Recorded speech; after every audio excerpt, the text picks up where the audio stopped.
Hello दोस्तों, मैं अमित आप सबों का सिविलियंस में स्वागत करता हूं। आज के टॉपिक झारखंड में वन्य प्राणी संरक्षण के साथ। यह वीडियो जेएसएससी सीजीएल और जेपीएससी प्रीलिम्स ये दोनों ही एग्ज़ाम्स के लिए काफ़ी इम्पोर्टेंट है। इस क्लास में हम लोग बेसिक्स को समझने के बाद इम्पोर्टेंट राष्ट्रीय उद्यान, वन्य जीव अभयारण्य और जैविक उद्यान के बारे में पढ़ाई करेंगे।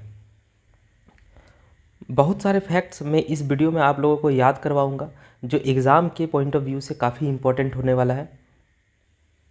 डिस्क्रिप्शन पे टेलीग्राम चैनल का लिंक है, आप लोग उसमें जुड़ सकते हैं। मैं वहाँ पे सभी नोट्स प्रोवाइड करा दूंगा। तो चलिए क्लास शुरू करते हैं। बेसिक्स को पढ़ने के बाद हम लोग झारखंड में एकलौता राष्ट्रीय उद्यान, 11 वन्य जीव अभयारण्य, कई जैविक उद्यान, कुछ पक्षी विहार और 10 झार पार्क्स के बारे में पढ़ाई करेंगे। तो सबसे पहले हम लोग जैव विविधता को समझने की कोशिश करते हैं। जैव विविधता, जिसको हम लोग बायोडाइवर्सिटी कहते हैं इंग्लिश में, यह दो शब्दों के मेल से बना हुआ है, एक बायो और दूसरा डाइवर्सिटी। बायो का मतलब होता है जीव और डाइवर्सिटी का मतलब होता है विविधता, मतलब डिफरेंस। तो अगर हम लोग सिंपल शब्दों में समझने की कोशिश करें तो किसी भी क्षेत्र में जो जीवों की संख्या और उनकी विविधता, मतलब उनके बीच में जो डिफरेंस पाई जाती है, उन्हीं को हम लोग जैव विविधता कहते हैं। यदि एक क्षेत्र में, मतलब किसी एक पर्टिकुलर क्षेत्र में यदि जीवों की संख्या अधिक हो और उनमें जो विविधता है वो भी अधिक है, तो हम लोग कहेंगे कि इस क्षेत्र की जो जैव विविधता है वो दूसरे क्षेत्र की अपेक्षा ज़्यादा है। उदाहरण के लिए, अगर हम लोग एक दलदली भूमि की परिकल्पना करते हैं तो हम लोग एक दलदल भूमि में देखते हैं कि बहुत छोटे छोटे माइक्रो ऑर्गेनिज्म, बहुत सारे पेड़ पौधे, बहुत सारे जीव जंतु पाए जाते हैं। जबकि अगर हम लोग रेगिस्तान की तुलना करें तो वहाँ पे अपेक्षाकृत एक दलदली भूमि की अपेक्षा बहुत कम जीव जंतु पेड़ पौधे पाए जाते हैं। इसका मतलब कि जो दलदली भूमि है वहाँ पे जैव विविधता ज़्यादा है और जो रेगिस्तानी भूमि है वहाँ पे जैव विविधता कम है।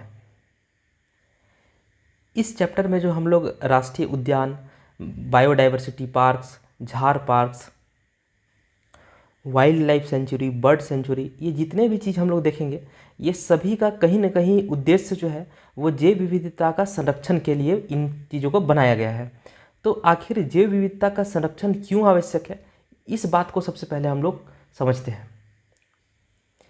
जैव विविधता के कारण हमें अनेकों आर्थिक लाभ होते हैं, जैसे कि हमें जैव विविधता के कारण खाद्यान्न उपलब्ध हो पाता है, तरह तरह की फसलों से हमें तरह तरह की अनाजें प्राप्त होती है, तरह तरह के जानवर से हमें मीट, दूध, अंडा इत्यादि प्राप्त होते हैं। कुछ जानवरों और पौधों से हमें रेशा की प्राप्ति होती है, जिससे रस्सी का निर्माण होता है या फिर धागे बनते हैं। लकड़ियों से हमें इमारती सामान की ज़रूरत पूरी हो जाती है। बहुत से औद्योगिक उत्पाद का निर्माण होता है। जितने भी प्राथमिक उद्योग है वो सभी प्रकृति से डायरेक्टली लिंक्ड है, जिसे हम लोग इकोनॉमिक्स में ढंग से पढ़ाई करेंगे। पेड़ पौधों से कई औषधीय उत्पाद की प्राप्ति होती है, साथ ही साथ हमें ऑक्सीजन की भी प्राप्ति होती है पेड़ पौधों से। जैव विविधता के कारण ही परागण संभव हो पाता है। परागण के वजह से ही पौधों में फल और बीज का निर्माण हो पाता है। और ये परागण जो है वो मधुमक्खी, पक्षी, कीट, चमगादड़ आदि इनके जो है प्राकृतिक एजेंट है। मतलब मधुमक्खी, पक्षी, कीट, चमगादड़, इनके वजह से परागण संभव हो पाता है। जैव विविधता के कारण ही आहार श्रृंखला जो है वो स्टेबल रह पाता है। अगर किसी एक प्रजाति पर अगर संकट आ जाए तो ये जो आहार श्रृंखला है इसमें असंतुलन की स्थिति पैदा हो जाती है। साथ ही साथ जैव विविधता से हमें सौंदर्य लाभ की प्राप्ति होती है। सौंदर्य लाभ का मतलब, जैसे कि अगर हम लोग किसी जंगल में गए तो पेड़ पौधे, जीव जंतु ये बहुत ही हमें अट्रैक्ट करते हैं। तो हम लोग समझ सकते हैं कि जैव विविधता जो है, जैव विविधता का होना हम लोगों के लिए कितना जरूरी है। ऐसी स्थिति में जैव विविधता का संरक्षण अति आवश्यक हो जाता है। जैव विविधता के संरक्षण को हम लोग दो भागों में विभाजित कर सकते हैं। एक स्वस्थानीय, जिसको हम लोग इन सीटू संरक्षण कहते हैं, और एक है बाह्य स्थानीय, जिसको हम लोग एक्स सीटू संरक्षण कहते हैं। स्वस्थाने मतलब अपने ही स्थान पर। इसका मतलब ये हुआ कि जब पेड़ पौधों और जीव जंतुओं को उनके ही प्राकृतिक आवास में संरक्षित रखा जाता है, मतलब उन्हीं के प्राकृतिक आवास में, उनको कहीं दूर ले जाने की आवश्यकता नहीं पड़ती है, तो इस प्रकार के संरक्षण को हम लोग इन सीटू अथवा स्वस्थानीय संरक्षण कहते हैं। इसके अंतर्गत राष्ट्रीय उद्यान, वन्यजीव अभयारण्य और बायोस्फीयर रिजर्व आते हैं। ये राष्ट्रीय उद्यान क्या है, वन्यजीव अभयारण्य क्या है, बायोस्फीयर रिजर्व क्या है, इनको भी हम लोग कुछ देर में पढ़ने वाले हैं। फिर दूसरे नंबर पे आता है बाह्य स्थानीय मतलब एक्स सीटू संरक्षण। बाह्य स्थानीय जैसा कि शब्द है, इसका मतलब है कि जीव जंतुओं और पादपों को इनके मूल स्थान से हटाकर किसी दूसरे स्थान में इनको संरक्षण प्रदान किया जाता है, तो हम लोग इन्हें एक्स सीटू संरक्षण के अंतर्गत रखते हैं, जैसे कि चिड़ियाघर, बॉटनिकल गार्डन और बायोलॉजिकल पार्क। अब हम लोग वन्यजीव अभयारण्य को समझने की कोशिश करते हैं। तो ये मेनली एक जंगली इलाका होता है जहाँ वन्यजीवों को उन्हीं के अनुकूल माहौल देकर सुरक्षा प्रदान की जाती है और इनके सुरक्षा के लिए फॉरेस्ट गार्ड की नियुक्ति की जाती है, ताकि कोई भी व्यक्ति इन वन्यजीवों का शिकार न कर सके। और वन्यजीव अभयारण्य में कुछ शर्तों के साथ, याद रखिएगा, कुछ शर्तों के साथ व्यक्तियों को प्रवेश करने की इजाज़त दी जाती है। अब हम लोग राष्ट्रीय पार्क को समझने की कोशिश करते हैं। राष्ट्रीय पार्क में भी वन्यजीव अभयारण्य की तरह ही वन्यजीवों को रखा जाता है, लेकिन राष्ट्रीय पार्क और वन्यजीव अभयारण्य में मेन डिफरेंस यही है कि राष्ट्रीय पार्क में जैव विविधता का भी संरक्षण होता है, जबकि वन्यजीव अभयारण्य में सिर्फ वन्यजीवों का संरक्षण होता है, वहाँ पे जैव विविधता का संरक्षण नहीं होता। राष्ट्रीय पार्क में जीव जंतु, वनस्पति और भूमि ये सभी शामिल होते हैं, जबकि वन्यजीव अभयारण्य में सिर्फ जीव जंतु ही शामिल होते हैं। यहाँ पे जो रूल्स होते हैं वो वन्यजीव अभयारण्य की अपेक्षा थोड़े और स्ट्रिक्ट होते हैं। यहाँ पे लोगों को आसानी से प्रवेश नहीं मिलता। यहाँ पे कुछ शर्तों के साथ सीमित संख्या में लोगों को प्रवेश दिया जाता है। अब आता है बायोस्फीयर रिजर्व, हिंदी नाम है इसका जैवमंडल आरक्षित क्षेत्र। तो ये वन्य जीवन, पौधों और जंतुओं, ये तीन जो कि आपका नेशनल पार्क में भी था, तो इसके अतिरिक्त यहाँ पे इस क्षेत्र में रह रहे आदिवासियों के पारंपरिक ढंग से जीवन यापन हेतु इस संरक्षित क्षेत्र को बनाया गया है। मतलब जैव मंडल आरक्षित क्षेत्र में वन्य जीवन, पौधे, जंतु ये सभी तो रहेंगे ही, साथ ही साथ आदिवासी जो है, जो अनेकों सालों से उस जगह में रहते आए हैं, अपने पारंपरिक ढंग से जीवन यापन करते आए हैं, तो उनका भी संरक्षण किया जाएगा। मतलब नेशनल पार्क में, मतलब राष्ट्रीय उद्यान में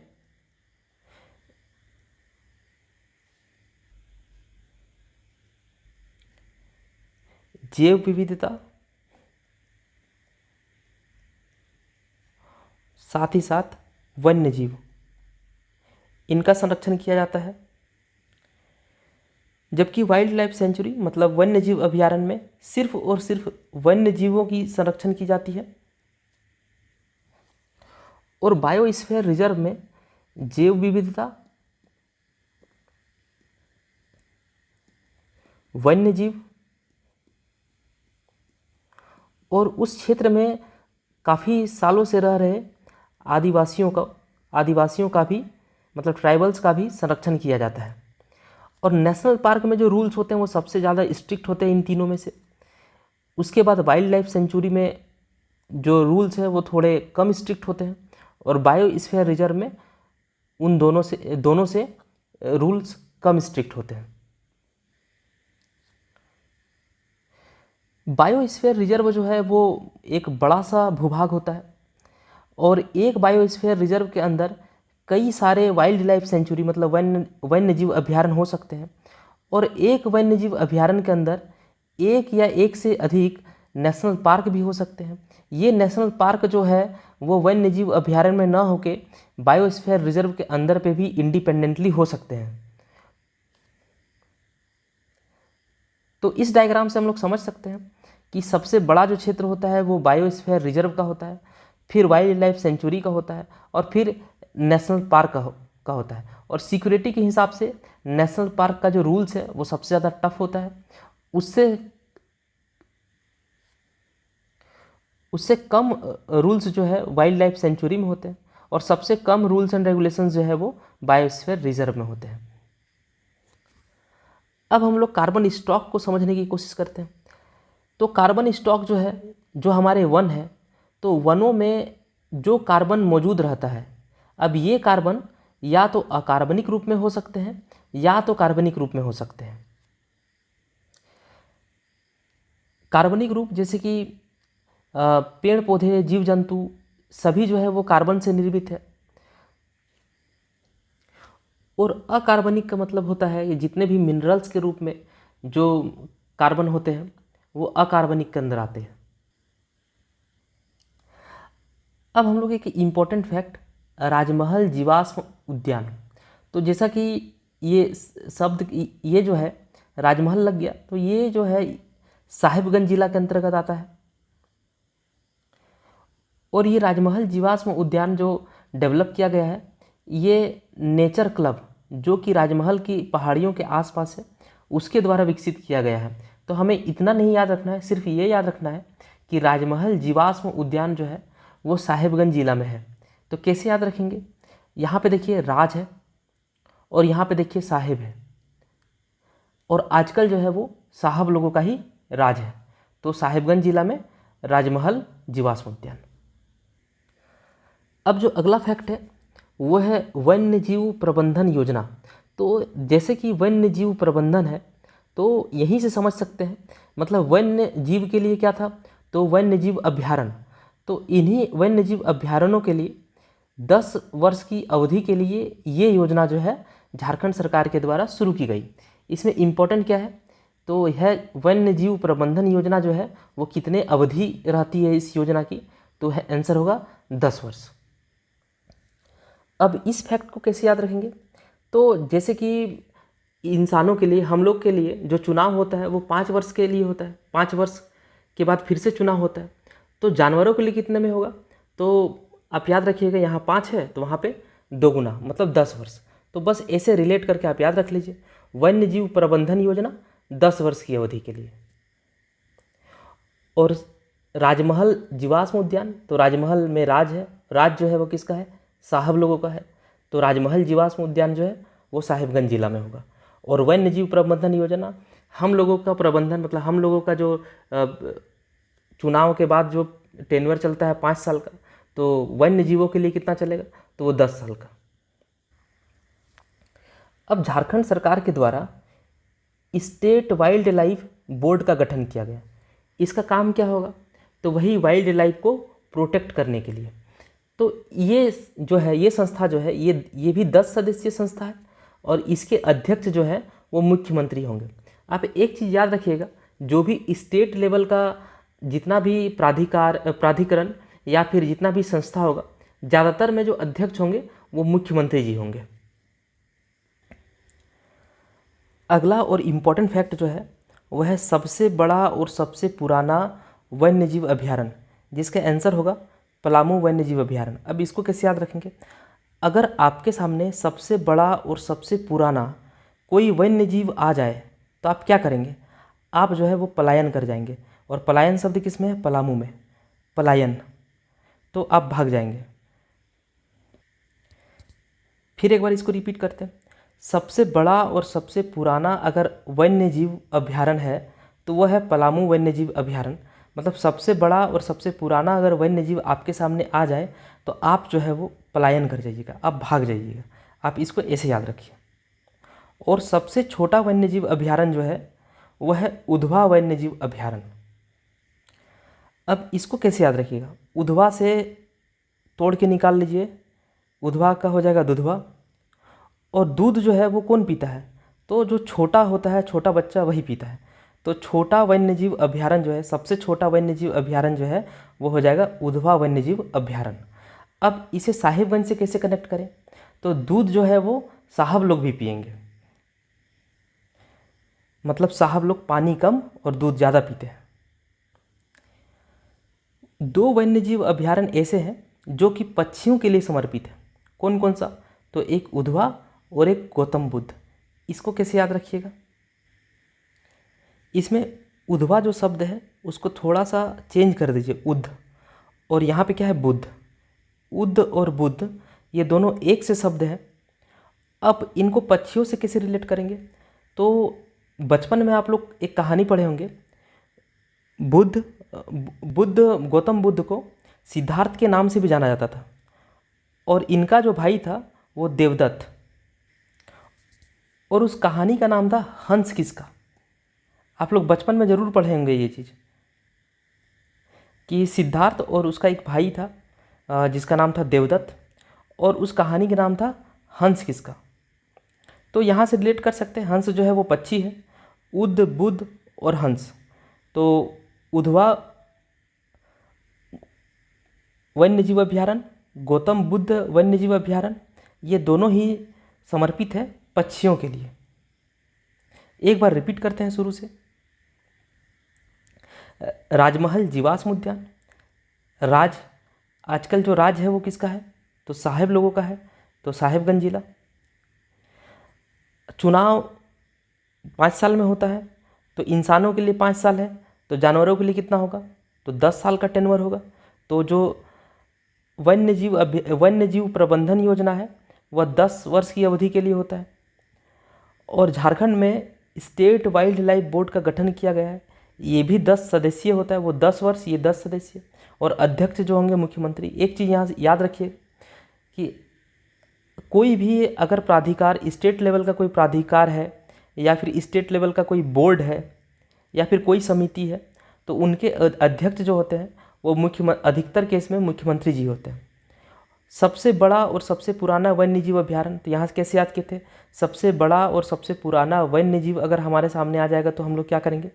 पलायन कर जाएंगे। पलायन से हो गया पलामू। सबसे छोटा वन्यजीव अभयारण्य, तो छोटा बच्चा क्या करता है? दूध पीता है, तो दुधवा। दुधवा से उधवा वन्यजीव अभयारण्य। अब ये साहेब लोग क्या करते हैं? वो दूध पी सकते हैं, गरीब आदमी तो दूध पी नहीं सकते, तो साहेबगंज। और 2 वन्यजीव अभयारण्य ऐसे हैं जो पक्षियों के लिए समर्पित है। एक का नाम है उधवा वन्यजीव अभयारण्य और दूसरे का नाम है गौतम बुद्ध वन्यजीव अभयारण्य। कैसे रिलेट करेंगे? उधवा से उद्ध और गौतम बुद्ध से बुद्ध, तो उद्ध और बुद्ध एक से शब्द है। अब ये पक्षियों के लिए कैसे समर्पित है? तो गौतम बुद्ध का जो बचपन का नाम था वो सिद्धार्थ था, और इनके भाई का नाम था देवदत्त। इन दोनों में एक हंस के लिए लड़ाई होती है। उस कहानी का नाम है हंस किसका। उस कहानी में एक्चुअल में क्या होता है कि देवदत्त जो है वो हंस को मारता है, और जो सिद्धार्थ है वो उस हंस को मरहम पट्टी करके बचाता है। तो यही दोनों भाइयों में लड़ाई होता है कि ये हंस किसका है, मैंने मारा है तो मेरा होगा, और सिद्धार्थ का कहना था मैंने बचाया है तो मेरा होगा। आप लोग ज़रूर बचपन में पढ़े होंगे, यहाँ से आप रिलेट कर लीजिए बस इस कहानी से।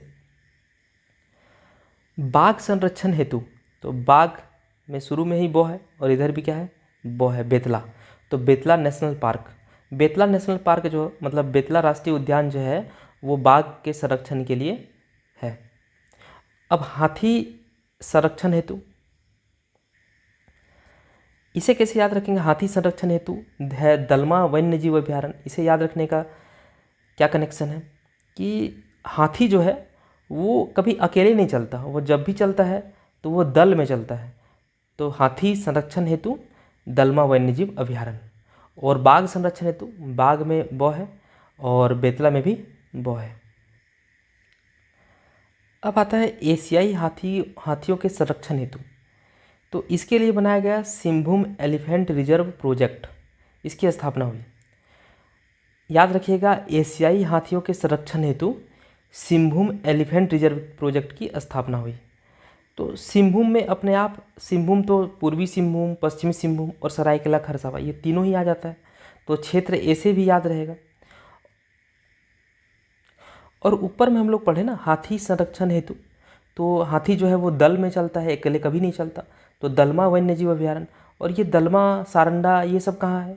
तो ये सब सभी सिंहभूम में है। तो ये सिंहभूम एलिफेंट रिजर्व प्रोजेक्ट की स्थापना जो है वो एशियाई हाथियों के लिए हुआ था, और ये डेट है 2001। इसे कैसे रिलेट करेंगे? हाथी जो है वो हमारे राज्य की राजकीय पशु है, और चूँकि झारखंड की स्थापना जो है वो 2000 में हो गई थी, तो 2000 से तुरंत 1 साल बाद जो है हम लोग हाथियों के संरक्षण पे ध्यान देना चालू कर दिए तुरंत बाद। क्यों? क्योंकि ये हमारा राजकीय पशु है। झारखंड में एकमात्र राष्ट्रीय उद्यान है जिसका नाम है बेतला राष्ट्रीय उद्यान, ब से बेतला और ब से बाघ के संरक्षण के लिए। और ये बेतला राष्ट्रीय उद्यान जो है वो लातेहार जिला में है। इसे कैसे याद रखिएगा? बेतला, जो ज़्यादा बेताल हो गया है उसे हम लोग लात से प्रहार करेंगे, हाथ से नहीं मानता वो लोग। जो बेताल हो गया है उसे लात से प्रहार करेंगे, तो लातेहार। चूँकि झारखंड में एकमात्र राष्ट्रीय उद्यान बेतला राष्ट्रीय उद्यान है, इसलिए इसकी स्थापना वर्ष भी इम्पोर्टेंट है, इसका क्षेत्रफल भी इम्पोर्टेंट है। जितने भी राष्ट्रीय उद्यान है और एक राष्ट्रीय उद्यान है और जितने भी जैविक उद्यान है, सभी की स्थापना जो है वो 1900 कुछ में हुई है। ये देखिए, एरिया याद रखा जा सकता है आराम से। जैसे बेतला राष्ट्रीय उद्यान झारखंड का एकमात्र राष्ट्रीय उद्यान है, तो 1 डिजिट 1 और 1 के बाद 2, तो इसको 2 बार लिखेंगे, और फिर 3 को भी 2 बार लिखेंगे, तो पॉइंट के बाद 2 3 और पॉइंट के पहले 2 2। और ऑप्शन में आपको इस प्रकार से मिल जाएगा कि ये चीज़ अपने आप रिफ्लेक्ट होगा, तो आप आसानी से इस आंसर को क्लिक कर सकेंगे। क्या याद रखेंगे कि बेतला राष्ट्रीय उद्यान झारखंड का एकमात्र राष्ट्रीय उद्यान है, तो 1 को छोड़ दीजिए, 2 जो है वो 2 बार लिखिए, और 3 जो है वो भी 2 बार लिखिए, लेकिन पॉइंट के बाद 3 होगा और पॉइंट के पहले जो होगा 2 होगा, और बीच में रह जाता है ये 6।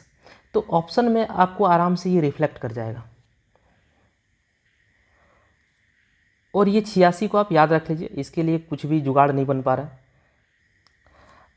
अब विश्व में पहली बार जो बाघ गणना हुई थी वो इसी राष्ट्रीय उद्यान में हुई थी, और वो जो है 1932। इस डेट को भी याद रखा जा सकता है। जैसे बेतला राष्ट्रीय उद्यान में विश्व में पहली बार बाघ की गणना हुई थी, तो बेतला राष्ट्रीय उद्यान जो है झारखंड का एकमात्र राष्ट्रीय उद्यान है, तो फिर से इसमें 2 और 3, तो इस बार पलट दीजिए इसको, 3 और 2। क्षेत्रफल में इसको सीक्वेंस में रखे थे, 2 के बाद 3, तो बाघ गणना जो हुई थी उसमें थोड़ा सा इसको इंटरचेंज कर दीजिए, 3 पहले होगा और फिर 2, तो 32। और जितने भी डेट्स आएंगे सब 1900 कुछ रहेंगे, तो 1900 के बाद 32, 1932।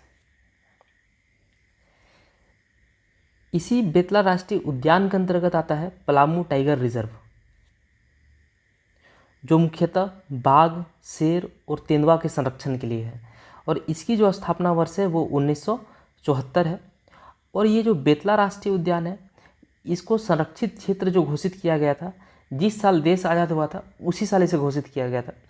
अब इसे कैसे याद रखेंगे?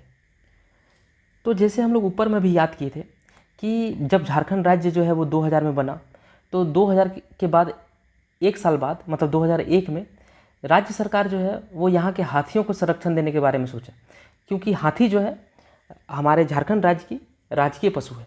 तो सेम इसी तरह से हमारे देश की जो राष्ट्रीय पशु है वह है बाघ। तो देश जैसे ही आज़ाद होता है, तो यहाँ पे 1 साल बाद नहीं, यहाँ पे उसी साल, मतलब राष्ट्रीय लेवल पे कोई भी चीज़ जल्दी हो जाता है, तो झारखंड जो है अगर 1 साल पीछे है, तो राष्ट्र लेवल पे कोई भी काम जो होगा उसी साल तत्काल होता है, मान के चलते हैं।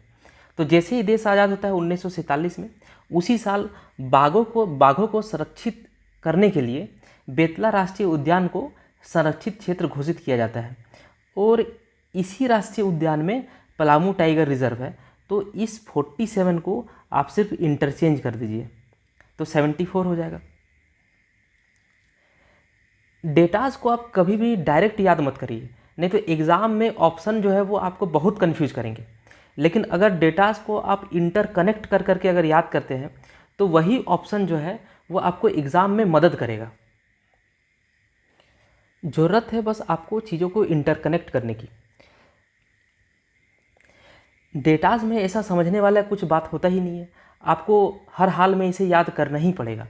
तो इसे कभी भी डायरेक्ट मत याद करिए, इसको बस इंटरकनेक्ट करके कहानी बना के आप याद रख लीजिए, ये एग्ज़ाम में ज़रूर हेल्प करेगा।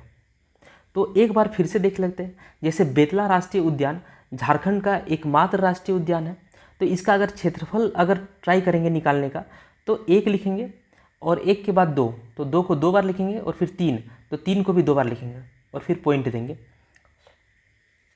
और अगर हम लोग विश्व की पहली बाघ गणना की बात करें तो वो भी बेतला राष्ट्रीय उद्यान में ही हुआ था। तो बेतला राष्ट्रीय उद्यान जो है एकमात्र राष्ट्रीय उद्यान है झारखंड का। तो 1 के बाद 2, 2 के बाद 3, तो चूंकि हम लोग क्षेत्रफल में ये चीज़ यूज कर चुके हैं 2 के बाद 3, तो इसमें हम लोग क्या करेंगे, इसको सिर्फ इंटरचेंज कर देंगे बस 3 और 2। अच्छा देखिए इस 6 भी पकड़ में आ जाएगा आपको, 2 गुना 3 6 होगा। अब आता है कि 1947 में इसे संरक्षित क्षेत्र घोषित किया गया था। तो ये 1947 कैसे याद रहेगा, तो राष्ट्रीय स्तर पे कोई भी काम जो है वो जल्दी हो जाता है और राज्य स्तर पे कोई भी काम जो है वो थोड़ा लेट होता है, ये मान के चलते हैं हम लोग। तो राज्य स्तर पे जैसे कि राज्य की स्थापना जो है 2000 में हुई थी, तो उसके 1 साल बाद तो जो हमारा राजकीय पशु है हाथी, उसके संरक्षण के लिए हम लोग जो है सिंहभूम एलिफेंट रिजर्व प्रोजेक्ट की स्थापना की गई थी। तो राष्ट्रीय स्तर पे 1947 में देश आज़ाद होता है और 1947 में ही हमारा जो राष्ट्रीय पशु है बाघ, तो उसके संरक्षण के लिए इस बेतला राष्ट्रीय उद्यान को संरक्षित क्षेत्र जो है घोषित किया गया था। और इसी बेतला राष्ट्रीय उद्यान में पलामू टाइगर रिजर्व भी है, जिसकी स्थापना 1974 में हुई थी। इसको कैसे याद रखेंगे, तो 1947 जो है 47 को सिर्फ इंटरचेंज कर दीजिए, 7 पहले आ जाएगा और 4 बाद में। तो 2 चीज़ों को इंटरचेंज करके हम लोग 2 नए डेटा को याद रख सकते हैं। पलामू टाइगर रिजर्व में बाघ, शेर और तेंदुआ का संरक्षण होता है। जैसे कि नाम है बेतला, BETLA, बी मतलब बाइसन, ई मतलब एलिफेंट मतलब हाथी, टी से हो गया टाइगर, एल से हो गया लीपर्ड मतलब तेंदुआ, और ए से हो जाता है एक्सिस। एक्सिस जो है वो एक हिरन का प्रकार है जिसको हम लोग चीतल कहते हैं। तो हिरन के 2 प्रकार को मेनली हम लोग पढ़ेंगे अभी, एक चीतल और एक सांभर। तो यहाँ पे चीतल है एक्सिस। तो बहुत सारे पशुओं का नाम याद नहीं रखना है, बहुत सारे जानवरों का नाम याद नहीं रखना है, बेतला याद रखिए बस वही हो गया। बी से बाइसन ये है, ई से एलिफेंट, टी से टाइगर, एल से लीपर्ड और ए से एक्सिस मतलब चीतल। तो बेतला राष्ट्रीय उद्यान में ये 5 तरह के जानवर मुख्यतः से पाए जाते हैं और बेतला राष्ट्रीय उद्यान जो है बाघ के लिए प्रसिद्ध है। अब हम लोग बारी बारी से 11 वन्यजीव अभ्यारण्य के बारे में पढ़ाई करेंगे। तो झारखंड का एकमात्र पलामू वन्यजीव अभ्यारण्य जो है वह राष्ट्रीय स्तर का है, बाकी जितने भी है सब के सब राज्य स्तर के। मतलब ये पलामू वन्यजीव अभ्यारण्य जो है वो सबसे बड़ा, सबसे पुराना और राष्ट्रीय स्तर का है। तो इसे कैसे याद रखे थे, सबसे बड़ा वन्यजीव अभ्यारण्य, सबसे पुराना वन्यजीव अभ्यारण्य। तो अगर मान लीजिए कि सबसे बड़ा वन्यजीव और सबसे पुराना वन्यजीव अगर आपके सामने आ जाए तो आप क्या करेंगे, पलायन कर जाएंगे। तो पलायन से हो जाएगा पलामू वन्यजीव अभ्यारण्य। और चूंकि ये सबसे बड़ा है इसलिए यही राष्ट्रीय स्तर का होगा और बाकी जो है वो सिर्फ और सिर्फ राज्य स्तर का होगा, मतलब छोटा छोटा है। अब पहला नंबर का वन्यजीव अभ्यारण्य है पलामू वन्यजीव अभ्यारण्य और इसकी स्थापना हुई थी 1976, जो कि पलामू और लातेहार 2 जिलों में पड़ता है। यह सबसे बड़ा और सबसे पुराना वन्यजीव अभ्यारण्य है। अब ऊपर में हम लोग पढ़े थे जो, वो था पलामू टाइगर रिजर्व। देखिए वो टाइगर रिजर्व था और यहीं से हम लोग कनेक्ट किए थे बाघ। तो संरक्षित क्षेत्र जो घोषित किया था 47 में और इसको टाइगर रिजर्व जो यहाँ पे बनाया गया था वो आपका 74 में, इसको इंटरचेंज करके 7 और 4 को। तो वो पलामू टाइगर रिजर्व था और अभी जो पढ़ रहे हैं वो है पलामू वन्यजीव अभ्यारण्य जो कि पलामू और लातेहार में है और इसकी स्थापना जो है 1976 में हुई थी। पलामू टाइगर रिजर्व, तो पलामू टाइगर रिजर्व जो है 1974 और पलामू वन्यजीव अभ्यारण्य जो है वो भी 1974 के आसपास का ही डेटा, मतलब 1976, 2 साल ज़्यादा। चूँकि यह सबसे बड़ा और सबसे पुराना वन्यजीव अभयारण्य है, इसलिए इसका डेट भी इम्पोर्टेंट हो जाता है और इसका एरिया भी इम्पोर्टेंट हो जाता है। तो हम लोग ऊपर में याद किए थे बेतला राष्ट्रीय उद्यान, उसका जो एरिया था वो 22.33 और 2 तिया 6 इतना किलोमीटर स्क्वायर। अब इसका एरिया को कैसे याद करें वो देखते हैं। और 1976 इसको कैसे याद रखेंगे, तो जैसे पलामू वन्यजीव अभयारण्य ऊपर में हम लोग पढ़े पलामू टाइगर रिजर्व, उसके पहले उसको संरक्षित क्षेत्र घोषित किया गया था 47 में, और टाइगर रिजर्व जो है उसको इंटरचेंज कर दी, 7 को पहले ले आया 4 को बाद में, तो 74 में। और टाइगर के बाद अब अन्य वन्य जीवों पे भी ध्यान देंगे हम लोग, तो 2 साल बाद, तो 1976। आप जब भी याद रखिए ये 3 चीज़ को एक साथ याद रखिए, पलामू टाइगर रिजर्व, इसकी स्थापना 1974, और पलामू वन्यजीव अभयारण्य 1976, और इन दोनों के बीच में एक डेटा आता है 75। तो यही 75 जो है आपका यहाँ पे रिफ्लेक्ट करेगा। देखिए अब ये टाइगर रिजर्व जो कि 1974 में स्थापित किया गया था, संरक्षित क्षेत्र जो है वो 1947, जैसे ही भारत आज़ाद हुआ टाइगर था यहाँ पे बेतला राष्ट्रीय उद्यान में, तो उनको संरक्षण के लिए इसे बेतला राष्ट्रीय उद्यान को संरक्षित क्षेत्र घोषित किया गया 47 में, और टाइगर रिजर्व जो है वो बनाया गया 74 में, 74 में। और यहाँ पे मेनली बाघ, हाथी, चीता इत्यादि का संरक्षण किया जाता है। ये जो पलामू वन्यजीव अभयारण्य है वो उसी टाइगर रिजर्व में शामिल है। अब बाकी वन्यजीव अभयारण्य के जो स्थापना वर्ष है वो बहुत ज़्यादा इम्पोर्टेंट नहीं है, सिर्फ ये याद रखना है कि कौन सा वन्यजीव अभयारण्य किस चीज़ के लिए फेमस है। तो जैसे महुआ डांड वन्यजीव अभयारण्य ये भेड़िया के लिए फेमस है। इसे कैसे कनेक्ट करेंगे, तो डांड में देखिए 2 गड्ढा है और भेड़िया में भी 1 गड्ढा है, ऐसा और कोई शब्द आपको मिलेगा ही नहीं ऑप्शन में। तो महुआ डांड वन्यजीव अभयारण्य जो है वो भेड़िया के लिए फेमस है। और ये महुआ डांड वन्यजीव अभयारण्य जो है वो ये भी लातेहार में है। एक तो ऊपर में है सबसे खूंखार बाघ, और उसके बाद कौन है, भेड़िया। तो ये बाघ, भेड़िया ये सब के लिए क्या है, लात है, तो लातेहार। यही महुआ डांड वन्यजीव जीव अभयारण्य के आसपास ही बूढ़ा घाघ जलप्रपात या फिर लोध जलप्रपात अवस्थित है, जो सब झारखंड का सबसे ऊंचा जलप्रपात है, 143 मीटर, 143 मीटर। अब इसे कैसे याद रखेंगे 143 मीटर। अब झारखंड का चूँकि सबसे बड़ा जलप्रपात है, तो यहाँ पे हम लोग ये चीज़ कह सकते हैं ना, आई लव दिस जलप्रपात, या फिर ये इसके लिए आ जाएगा ना ये शब्द आई लव यू, तो वो फिर ठीक है 143 रिफ्लेक्ट कर जाता है वहाँ पे, और 143 मीटर हो गया। अब 469 फीट को कैसे याद रखा जाए, तो 143 मीटर, 4 को एज इट इज ले लीजिए, और फिर यहाँ पे जो 3 है, 3 दूनी 6 और 3 तिया 9 फीट, या फिर आप ऐसे भी कैलकुलेट कर सकते हैं 1 मीटर बराबर 3.28 फीट होता है। तो इसको मल्टीप्लाई करके भी आप आंसर के सामने तक पहुंच सकते हैं अगर फीट में आंसर पूछे तो, लेकिन आप कोशिश करिए इसको डायरेक्ट याद रखने का। तो पलामू वन्यजीव अभयारण्य 1976, महुआ डांड वन्यजीव अभयारण्य वो भी 1976, और हजारीबाग वन्यजीव अभयारण्य ये भी 1976। जैसा नाम है हजारीबाग, तो ये हजारीबाग जिला में ही अवस्थित है, इसके लिए कोई ट्रिक की आवश्यकता नहीं। यहाँ पे तेंदुआ, चीतल और हाइना, और हाइना मतलब लकड़बग्घा, तो इन जानवर के लिए ये संरक्षित क्षेत्र है। फिर 4th नंबर पर आता है दलमा वन्यजीव अभयारण्य। तो दलमा ये सिंहभूम क्षेत्र, खास करके पूर्वी सिंहभूम के क्षेत्र में आता है, और दलमा हाथी जो है वो दल में गमन करता है, इसलिए ये हाथी के लिए है। और यहीं पे शुरू हुआ है हाथी संरक्षण परियोजना, जो कि 1992 में शुरू कराया गया है। और इसके ऊपर जो हम लोग पढ़े थे वो था एशियाई एलिफेंट के लिए। तो एशियाई एलिफेंट के लिए अगर आएगा तो 2001, और अगर सिर्फ हाथी संरक्षण परियोजना आएगा तो 1992, जो कि केंद्र सरकार के द्वारा किया गया था।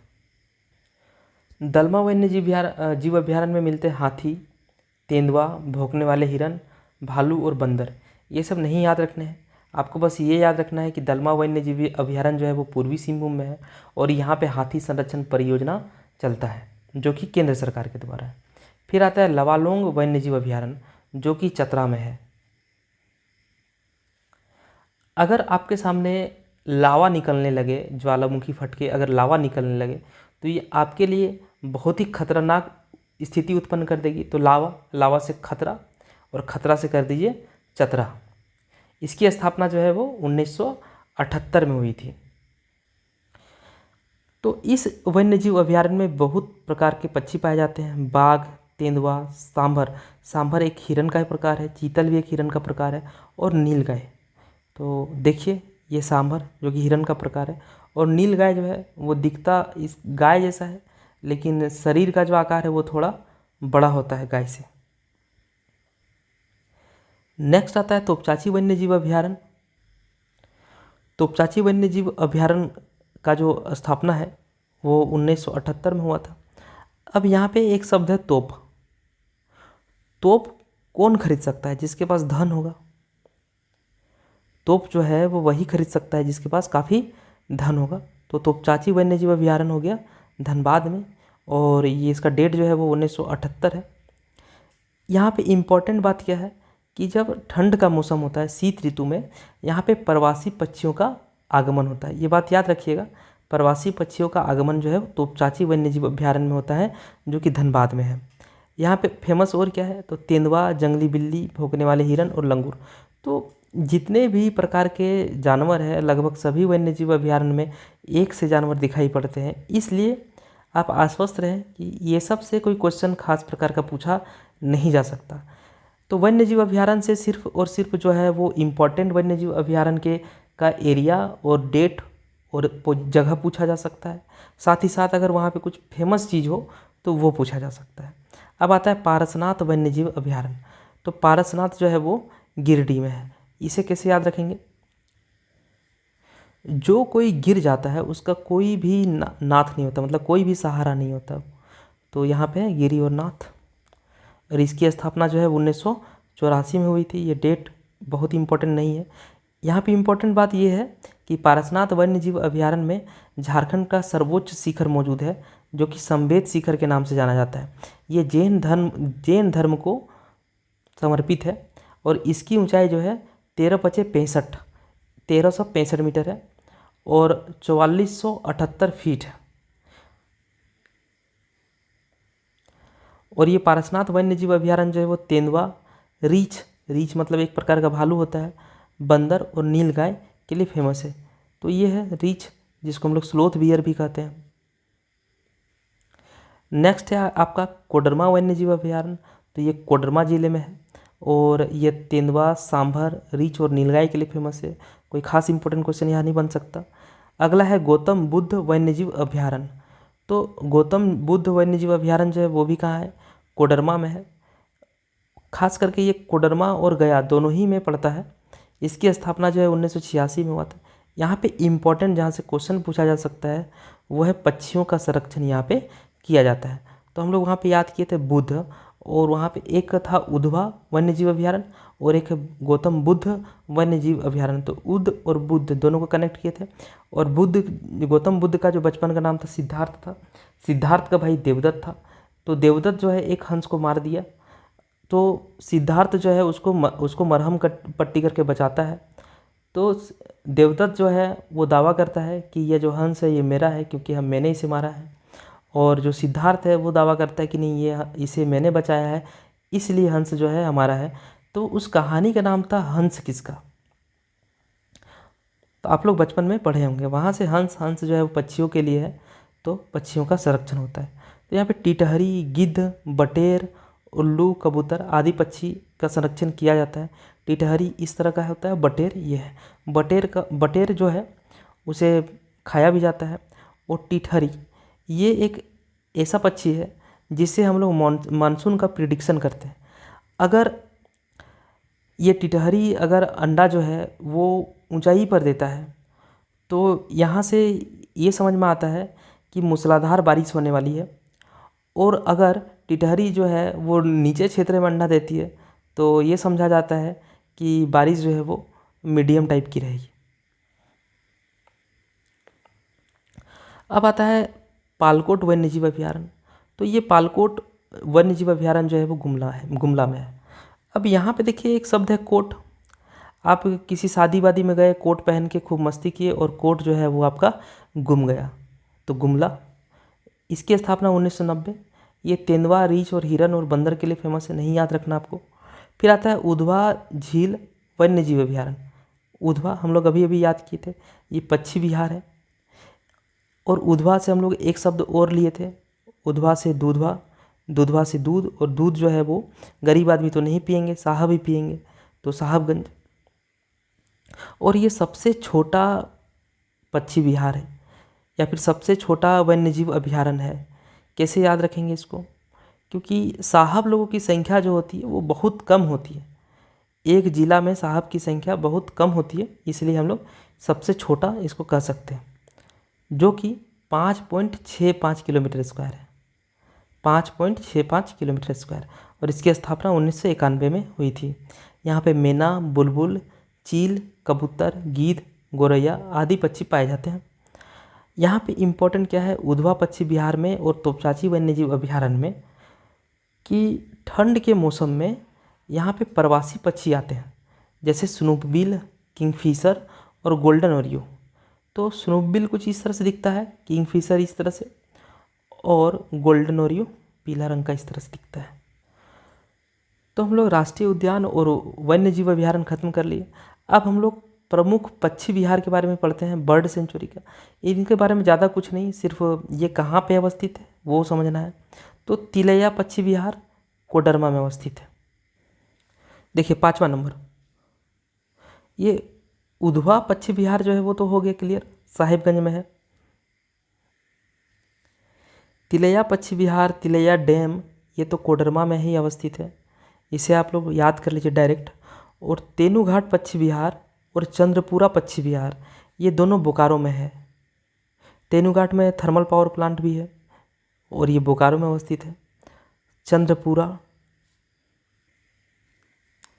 अब देखिए तेनूघाट पश्चिम बिहार और चंद्रपुरा पश्चिम बिहार, इसको बोकारो से कैसे कनेक्ट करेंगे?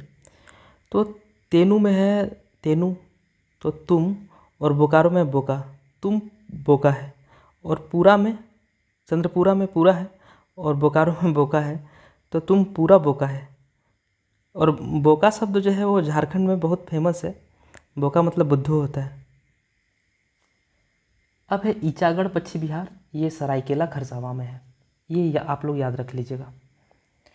तो फैक्ट्स के लिए कोई उपाय नहीं है, आपको याद ही रखने होंगे। अब उधवा पश्चिम बिहार साहिबगंज में तो है, साहिबगंज में। ईचागढ़ पश्चिम बिहार जो है वो सरायकेला खरसावां में है तो है। अब इसे याद रखिए, अब जैसे भी याद रखिएगा कनेक्शन बना के याद रखिए, आप अपने मन से और भी सोच करके याद रखिए, लेकिन एग्ज़ाम में परफॉर्म हो जाना चाहिए बस। मैं अपने तैयारी के दौरान ऐसे ही पढ़ा था जीके को, जहाँ कंसेप्ट रहता था वहाँ समझ लेता था, और जहाँ रटने लायक रहता था वहाँ कनेक्शन बना के याद कर लेता था, तो मेरा एग्ज़ाम भी निकल गया। अब जहाँ कुछ समझने लायक नहीं है, जहाँ पे याद ही रखना है, अब वहाँ पे ज़बरदस्ती आप समझिएगा तो क्या समझिएगा? याद रखिए और आगे बढ़िए, एग्ज़ाम निकालिए। मैं तो वही करता था। अब अगला जो है वो है जैविक उद्यान। जैविक उद्यान जो है बाह्य स्थान में आता है, मतलब XC2 संरक्षण में। तो इसमें हम लोग जो सबसे पहला है वो है बिरसा भगवान जैविक उद्यान। तो बिरसा भगवान, झारखंड में जितने भी संस्था है, चाहे जितने भी प्रसिद्ध चीज़ है, अगर वो बिरसा मुंडा या फिर बिरसा भगवान नाम से अगर आ गया तो उसका लगभग 90% बार जो है उसका आंसर जो है रांची ही रहेगा, या फिर रांची के आसपास का ही स्थान रहेगा। तो बिरसा भगवान जैविक उद्यान जो है वो ओरमांझी में है, और ओरमांझी के भी चकला गांव में है। इम्पॉर्टेंट फैक्ट क्या है कि यहाँ पे सपही नदी के किनारे ये जैविक उद्यान है। तो ये सपही नदी हम लोग आराम से कनेक्ट कर सकते हैं। सपही नदी, सपही जो शब्द है इसमें सिपाही जैसा है शब्द, और भगवान बिरसा मतलब बिरसा मुंडा जो है, जो मुंडा विद्रोह जब हुआ था तो मुंडा विद्रोह के दौरान बिरसा मुंडा जी जो है वो करीब 5,000 सैनिकों का, मतलब 5,000 सिपाहियों का ग्रुप बना लिए थे। तो मुंडा विद्रोह में हम लोग पढ़ेंगे इतिहास में, ये चीज़ बहुत अच्छा से, वहाँ बहुत इंटरेस्टिंग कहानी है। जैसे हम लोग धाल विद्रोह को पढ़े, उससे कहीं ज़्यादा मज़ा आएगा आपको मुंडा विद्रोह में। तो ये इतिहास का टॉपिक है और इतिहास में ही उसको पढ़ेंगे। वहाँ पे ये चीज़ पढ़ेंगे, जो मुंडा विद्रोह है वहाँ पे भगवान बिरसा या फिर बिरसा मुंडा जी जो है वो 5,000 सैनिकों को इकट्ठा करते हैं। सैनिक मतलब सिपाही, तो सिपाही से सपही नदी, और बिरसा भगवान जैविक उद्यान किस कहाँ है, सपही नदी के किनारे, और गांव का नाम है चकला, और ये है ओरमांझी। ओरमांझी जो है वो रांची में आता है। और ये फैक्ट याद रखिएगा कि बिरसा भगवान जैविक उद्यान के परिसर में ही देश का सबसे बड़ा मछली घर का उद्घाटन जो है वो 2017 में हुआ था। 2017 में बिरसा भगवान जैविक उद्यान के परिसर में सबसे बड़ा मछली घर का उद्घाटन किया गया। फिर अगला आता है बटरफ्लाई पार्क। ये भी ओरमांझी में ही है, जो कि रांची में आता है। और यहाँ पे हिरन प्रजनन हेतु प्राकृतिक आवास की व्यवस्था की गई है, और ये भी बिरसा जैविक उद्यान के अंदर ही इसका निर्माण किया गया है। तो बिरसा भगवान जैविक उद्यान के अंतर्गत ही देश का सबसे बड़ा मछली घर भी आता है और बटरफ्लाई पार्क भी आता है। बटरफ्लाई से ऐसा लगता है तितली, लेकिन यहाँ पे ये जो है हिरन प्रजनन हेतु ये है। अब आता है बिरसा मृग विहार। तो मृग, हिरन, काला माटी। काला माटी कहाँ है, तो ये खूंटी में है। और यहाँ पे हिरन का ही संरक्षण किया जाता है और उनका प्रजनन के लिए नेचुरल हैबिटेट प्रोवाइड कराया गया है। 2 तरह के हिरन, सांभर और चीतल। फिर आता है जवाहरलाल नेहरू जैविक उद्यान, ये बोकारो में है। अब देखिए जवाहर, तो हर मतलब हार जाना, हारता कौन है, जो बुद्धू होता है। तो जवाहरलाल नेहरू जैविक उद्यान कहाँ है, बोकारो में है। और ये पर्यटन के लिए प्रसिद्ध है, और यहाँ पे पर्यटन के लिए टॉय ट्रेन की व्यवस्था की गई है। अब चूँकि बोकारो में है तो सेल के द्वारा परिचालन किया जाता है ये। फिर अगला आता है मगर प्रजनन केंद्र, जो कि मूटा ग्राम ओरमांझी, और ये रुक्का के पास, ये जो मूटा ग्राम है ये रुक्का के पास है, जो कि ओरमांझी में पड़ता है, ये रांची में ही आता है। और मगर प्रजनन केंद्र में ये जो है ये IUCN के द्वारा विलुप्त होती प्रजातियों के संरक्षण प्रोग्राम के तहत ही 1987 में इसका निर्माण किया गया था या उसका उद्घाटन किया गया था। तो ये डेट इम्पॉर्टेंट है, 1987 IUCN के द्वारा। झारखंड में जितने भी जैविक उद्यान है, चाहे राष्ट्रीय उद्यान है या फिर वन्य जीव अभ्यारण्य है, एकमात्र मगर प्रजनन केंद्र ही ऐसा है जो IUCN के द्वारा स्थापना किया गया है। इसलिए ये थोड़ा इम्पोर्टेंट हो जाता है। तो मगर प्रजनन केंद्र जो है याद रखिएगा, मोटा ग्राम में, जो कि ओरमांझी में पड़ता है, रुक्का के पास है, और इसकी जो स्थापना है ये 1987 में हुई थी। और यहाँ पे भारत के 8वां गिद्ध प्रजनन केंद्र का भी निर्माण किया जा रहा है। ये भी इम्पोर्टेंट है कि यहाँ पे गिद्ध प्रजनन केंद्र का भी उद्घाटन किया जा रहा है, जो कि 8वां नंबर का होगा पूरे देश में। फिर अगला आता है Tata steel zoological park. Tata steel शब्द से ही आप समझ सकते हैं कि ये जमशेदपुर में होगा। जमशेदपुर में सबसे फेमस क्या है, साक्ची, तो साक्ची में होगा। और टाटा स्टील है तो ये भी, इसका भी संचालन जो होगा ये टाटा स्टील के द्वारा ही, जो जूलॉजिकल सोसाइटी है, जैसे जूलॉजिकल पार्क है तो जूलॉजिकल सोसाइटी के द्वारा किया जाता है, और इसका स्थापना वर्ष 1994 है। अब हम लोग 10 झार पार्क्स के बारे में पढ़ेंगे और ये वीडियो खत्म हो जाएगा। तो झार पार्क्स जो है वो क्या है, तो झारखंड सरकार के द्वारा पार्क एवं बगीचों का प्रबंधन और मैनेजमेंट, प्रबंधन और विकास, मतलब जो भी पार्क और बगीचे हैं उनका मैनेजमेंट और डेवलपमेंट के लिए झार पार्क का गठन किया गया है झारखंड सरकार के द्वारा। और इसका जो संचालन है वो Jharkhand park management and development authority, Jharkhand park management and development authority के द्वारा किया जाता है। और झारखंड में अभी तक 10 ऐसे पार्क की स्थापना की गई है। तो हम लोग को सिर्फ याद रखना है कि कौन से पार्क कौन से ज़िले में है। तो हम लोग को सभी नहीं, 3-4 खाली याद रखेंगे, बाकी सबका आंसर रांची होगा ऑटोमेटिक। तो शहीद निर्मल महतो पार्क, तो निर्मल, निर्मल मतलब ठंडा। आपको ठंडा कहाँ लगेगा?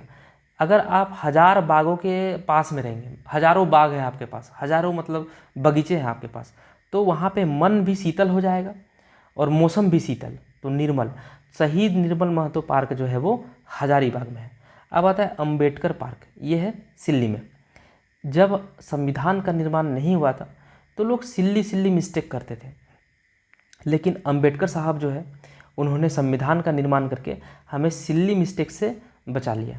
फिर आता है घोड़बंधा थीम पार्क। घोड़बंधा तो जैसे घोड़ा, और घोड़ा के पैर में क्या होता है? नाल। वो नाल किसका बना होता है? लोहा का। और जब भी लोहा शब्द आएगा तो जमशेदपुर। फिर आता है सिद्धू कानू पार्क। तो सिद्धू कानू जो है वो दुमका में है, सिद्धू कानू पार्क। ये सिद्धू कानू यूनिवर्सिटी भी जो है वो भी दुमका में है, सिद्धू कानू पार्क जो है वो भी दुमका में है। हालांकि एक सिद्धू कानू पार्क मतलब एक सिद्धू कानू जो झार पार्क है वो आपका रांची में भी है। तो याद रखिएगा, ये रांची में भी है और ये आपका दुमका में भी है। एक बार पढ़ लेते हैं इसको। बिरसा मुंडा, तो हम लोग को मेनली निर्मल महतो पार्क याद रखना है। निर्मल मतलब शीतल, शीतल मन ठंडा जो है कहाँ होगा? अगर हम लोग हजारों बागों के बीच में बैठ जाएंगे तो मन ठंडा हो जाता है। अंबेडकर पार्क, ये अंबेडकर पार्क कहाँ है? सिल्ली। जब तक संविधान नहीं बना था लोग सिल्ली सिल्ली मिस्टेक्स करते थे। फिर घोड़बंदा थीम पार्क, घोड़ा में नाल होता है पैर में, जो कि लोहे का स्टील का बना होता है, जमशेदपुर। सिद्धू कानू पार्क जो है दुमका। बाकी जितने भी है सब का सब आंसर कहाँ होगा? रांची। जैसे बिरसा मुंडा जैविक उद्यान रांची, दीनदयाल पार्क रांची, नक्षत्र वन रांची, सिद्धू कानू पार्क रांची, ऑक्सीजन पार्क ये भी रांची, और श्री कृष्ण पार्क रांची। श्री कृष्ण लोक प्रशासन संस्थान। अगर आप जेपीएससी में टॉप रैंकर्स बनते हैं तो आप बीडीओ बनेंगे, और उन लोगों का जो ट्रेनिंग होता है वो श्री कृष्ण लोक प्रशासन संस्थान में होता है, जो कि रांची में है। तो यहाँ पे श्री कृष्ण पार्क जो है वो भी रांची में है। अब झारखंड जैव विविधता बोर्ड जो है वो 2007 में इसकी स्थापना हुई थी, जबकि जैव विविधता अधिनियम पहले बन जाता है, तो इसकी स्थापना 2002 में हुआ था। जैव विविधता अधिनियम 2002 में, और जैव विविधता बोर्ड जो है वो 2007 में। बिरसा मुंडा स्मृति पार्क, फिर से बिरसा मुंडा नाम आ गया, तो ये भी रांची में होगा। और यहाँ पे भगवान बिरसा मुंडा की 25 फीट की प्रतिमा है। जैव विविधता पार्क, बायोडाइवर्सिटी पार्क जो है, ये एक इम्पॉर्टेंट क्वेश्चन है। ये रांची के नामकुम में है। लाल खटंगा जगह का नाम है, लाल खटंगा, इसे आप लोग याद रखिएगा। जैव विविधता पार्क मतलब बायोडाइवर्सिटी पार्क जो है वो लाल खटंगा, जो कि नामकुम में है, जो कि रांची जिला में आता है, और इसकी स्थापना 2012 में हुई थी। इसी तरह से राजकीय औषधि पादप बोर्ड, जिसकी स्थापना 2003 में, और स्थान जो है रांची। राजकीय शब्द है तो ये भी रांची में ही होगा। झारखंड का पहला प्राणी उद्धार केंद्र ये ओरमांझी के बरवे में है, और हर्बल डेमोन्स्ट्रेशन नर्सरी जो है वो पेटरवार बोकारो में है। इसे देखिए, जैव विविधता पार्क। जैव विविधता पार्क या फिर राष्ट्रीय पार्क, इन चीज़ों की स्थापना क्यों की गई थी? क्योंकि यहाँ पे वन्य जीवों का, जैव विविधता का संरक्षण हो सके। तो संरक्षण क्यों? क्योंकि उस पर खतरा था, और खतरे का जो रंग होता है वो क्या होता है? लाल। तो आप यहाँ से समझ लीजिए कि जैव विविधता पार्क, जैव विविधता को खतरा था इसलिए हम लोग जैव विविधता पार्क बनाए। खतरा का कलर क्या होता है? लाल। तो लाल खटंगा, और ये लाल खटंगा कहाँ होता है? नामकुम में है, जो कि रांची में पड़ता है। और राजकीय औषधि पादप बोर्ड, तो राजकीय है तो ऑटोमेटिक है ये रांची में होगा। और झारखंड का पहला प्राणी उद्धार केंद्र ये बरवे, जो कि ओरमांझी में है, और हर्बल डेमोन्स्ट्रेशन नर्सरी, जो कि पेटरवार बोकारो में है। तो आज का जो वीडियो है ये समाप्त हो गया। लगभग 80% फैक्ट्स को मैंने याद कराने का कोशिश किया है, और 20% फैक्ट जो है वो आप लोग खुद सोच समझ के याद करिए, कनेक्ट करिए, याद रखिए और एग्ज़ाम में परफॉर्म करिए। जेएसएससी सीजीएल एग्ज़ाम के पहले जितना भी सिलेबस है जेएसएससी सीजीएल का, झारखंड जीके का सारा पोर्शन ख़त्म करूँगा। इससे रिलेटेड जितने भी एमसीक्यूज़ हैं 3-4 किताब के 3-4 इम्पोर्टेंट बुक्स के, उन सभी के एमसीक्यूज़ भी इंटरकनेक्शंस के जरिए आप लोगों को याद करवाऊँगा। ज़्यादातर फैक्ट जो है मैं याद करवा दूंगा क्लास के दौरान ही। और हम लोग कोशिश करेंगे कि जो झारखंड सीजीएल में इंडिया जीके वाला जो पोर्शन है या फिर साइंस का जो पोर्शन है वो भी धीरे धीरे कवर करने की कोशिश करूँगा। तो आज के लिए थैंक यू। अगले वीडियो में फिर से मिलते हैं।